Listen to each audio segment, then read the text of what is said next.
Llegamos a Villa Devoto en septiembre de 1978. Teníamos 20 y 21 años cuando fuimos detenidas en noviembre y diciembre de 1977 por personal de la Brigada de San Justo. Ellos se presentaron como fuerzas conjuntas de seguridad y como pertenecientes al ejército argentino. Nos llevaron a la brigada, nos interrogaron, nos torturaron y permanecimos en esa situación alrededor de 4 meses. A veces estábamos en celdas grandes, otras en celdas pequeñas e inclusive muy chiquititas. Durante 60 días aproximadamente estuvimos allí con Roxana, hermana de Claudia, a la que trasladaron a otro lugar que aún no sabemos si fue el Banco o el Olimpo. Y luego la regresaron después de hacerla transitar por un verdadero infierno, vendada, esposada y en completa indefensión.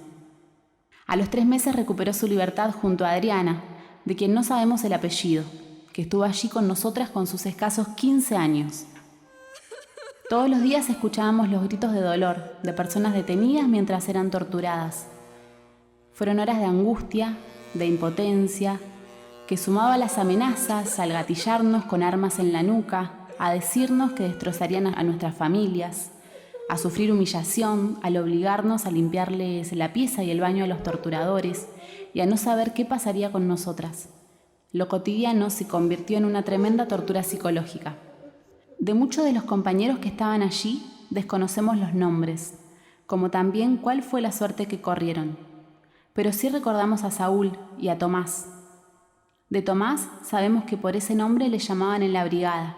Fue detenido en enero de 1978 y sometido a brutales torturas que lo llevaron a un gran deterioro físico.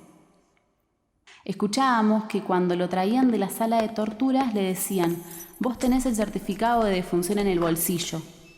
Y pudimos ver por debajo de la puerta que las últimas veces que lo llevaban y traían era dentro de una manta que arrastraban.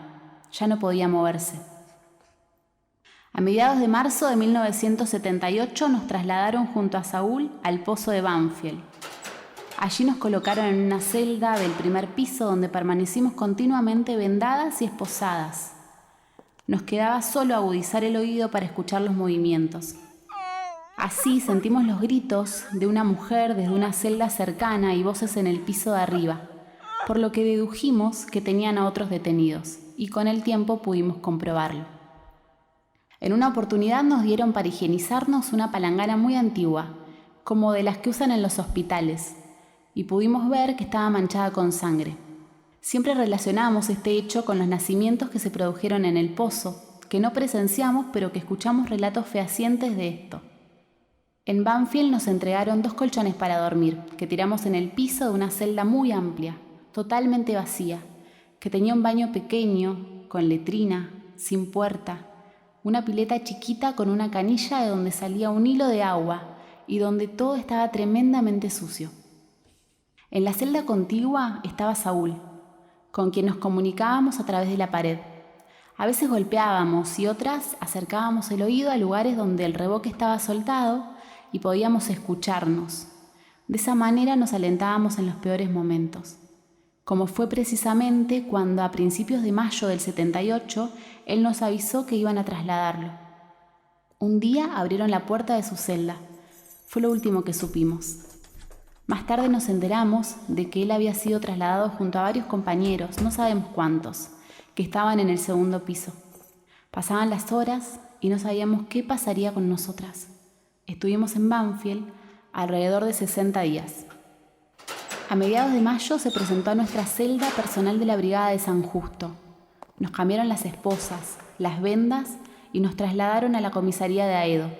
Al segundo día de estar allí, nos llamó el comisario y nos dijo que podíamos hacer una llamada telefónica a nuestras familias para pedir que nos trajeran ropa y comida. Hacía 6 meses que estábamos con la misma ropa. Nos habían detenido en el verano del 77 y a Aedo llegamos en mayo del 78. El frío calaba nuestros huesos y nos hacía tiritar continuamente. Ambas estábamos con sandalias, una con solera y la otra con jeans y remera. Nos tomaron las huellas digitales y nos dijeron que estábamos a disposición del Poder Ejecutivo Nacional. Aún nos cuesta explicar la sensación de esos momentos. Permanecimos un mes en la comisaría de Aedo y luego fuimos trasladadas a la comisaría de La Ferrer. donde nos encontramos con 8 compañeros y 2 compañeras. Algunos venían de la comisaría de San Justo y otros de Banfield. Finalmente, en septiembre de 1978, nos llevaron al primer cuerpo del ejército de Palermo, donde nos informaron que nos habían puesto a disposición de un consejo de guerra. En ese momento los militares nos hicieron un par de preguntas, sobre todo referidas a dónde habíamos estado en esos meses desde nuestra detención. La verdad es que no recordábamos bien cómo fue el traslado. Nos parece que nos subieron a un camión celular. Lo que sí recordamos con precisión es que nos trasladaron a Villa Devoto. Realmente fue un impacto ingresar a la cárcel. Nos era difícil creer que estábamos ahí, que habíamos sido legalizadas después de 6 meses de permanecer desaparecidas y 4 de girar por comisarías.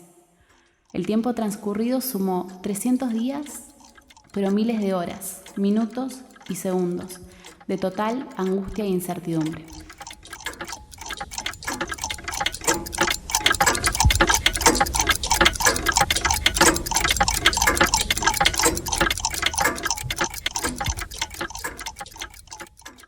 Esta carta fue escrita por Claudia Con y Graciela Gribo. Claudia Con y Graciela Gribo.